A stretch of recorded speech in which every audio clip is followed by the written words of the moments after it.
domestic and international health insurance. He's recognized for leading one of the top master agencies in Florida for insurance, including one of 25 agencies, top 25 agencies for Florida Blue.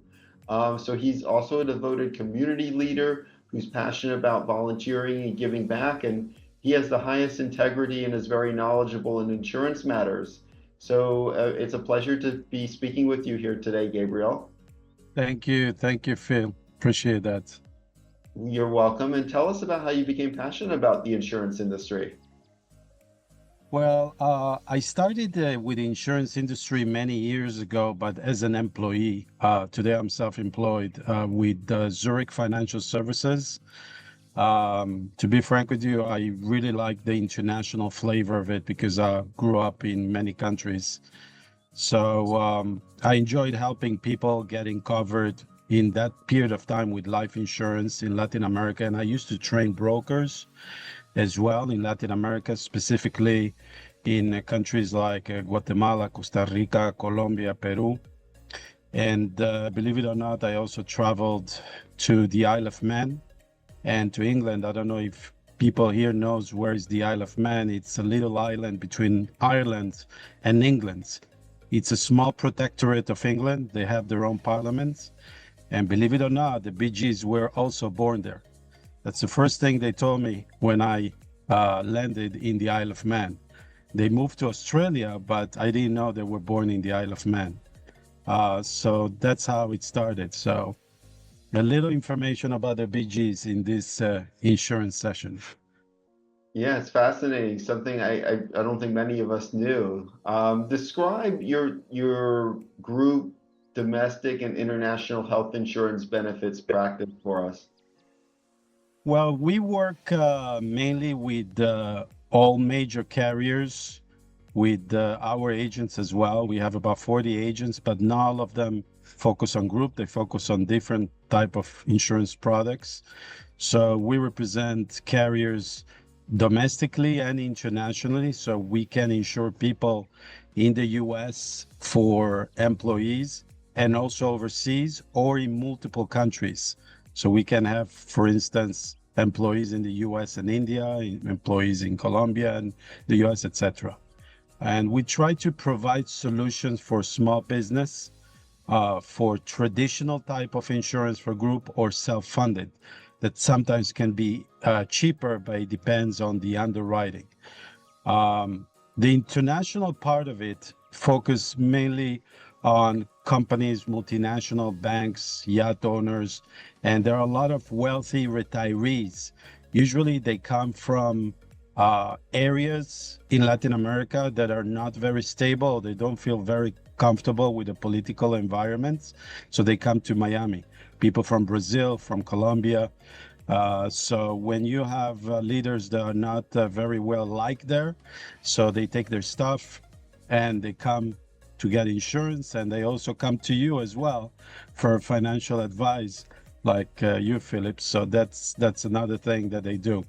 Other stuff that we do in the international, I just want to mention that there are a lot of attractive locations in the world, like Costa Rica, Panama, Portugal, Malta, and Caribbean islands, and Thailand. And those people are also very good clients for us because they can be Americans that are basically moving to other countries. So for instance, I know you're going to travel to Los Angeles. At the same time, I'm going to be actually in Las Vegas in an expo called Better Living. So better living are people that actually are looking for better living, another location to live. So they look for different countries to live, and they need a good insurance to be covered in those countries as well. Yeah, it's very important. For sure. I mean, I see a lot of client situations, especially now we have a lot of clients who are over 65, retired, need to make some important Medicare decisions, and then in a little bit, we have clients who open enrollment want to know what's the best plan for them. So with this said, what is your professional superpower, and how or where did you learn this skill? Well, Ethics is very important, but also it's very important to listen very carefully what the person says, because you can learn a lot. Sometimes you assume that that person wants a specific product or solution. So I tried, obviously I'm not perfect, but I try to listen in order to help, and I really care about those people.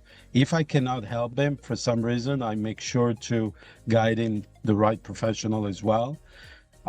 That's what most counts, and that's what I transfer to the agents as well, the ethical part of it. And not the issue is not to make money, is to help. The money will come afterwards. There's no problem. As soon as when the client perceives that you're trying to help, it's going to be okay. There are the important consideration when you have different scenarios. So what we do is we tell the clients, if you pick this situation, this scenario, God forbid, if somebody has cancer or something like that, I'll give you an example. There are some plans that covers you nationwide or international, etc. And there are plans that covers you only in the state. So when they make a decision, we tell them exactly what are the constraints of that plan, and if they feel comfortable with that. So these are the things that we share. The different scenario will happen in the worst case scenario.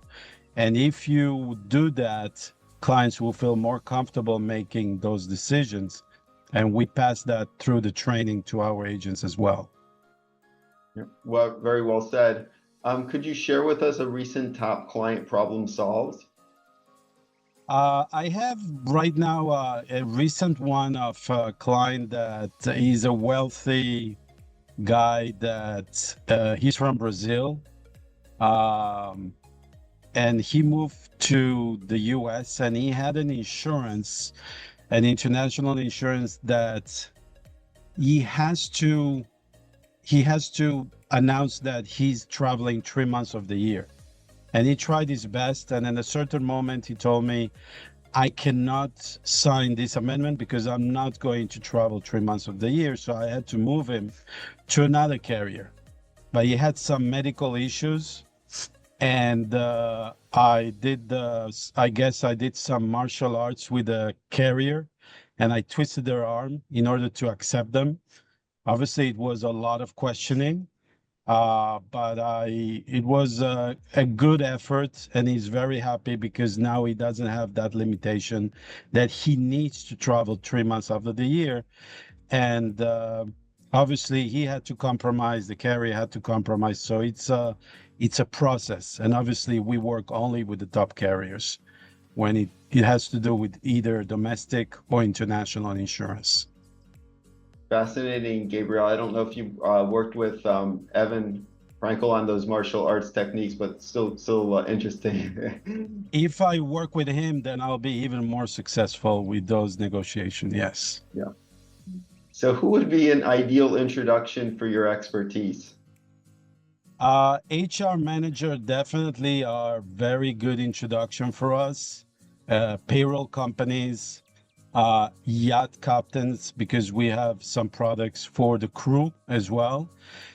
International bank managers, mergers and acquisition brokers, immigration lawyers, employment lawyers. All these people are interesting collaboration professionals that we deal with.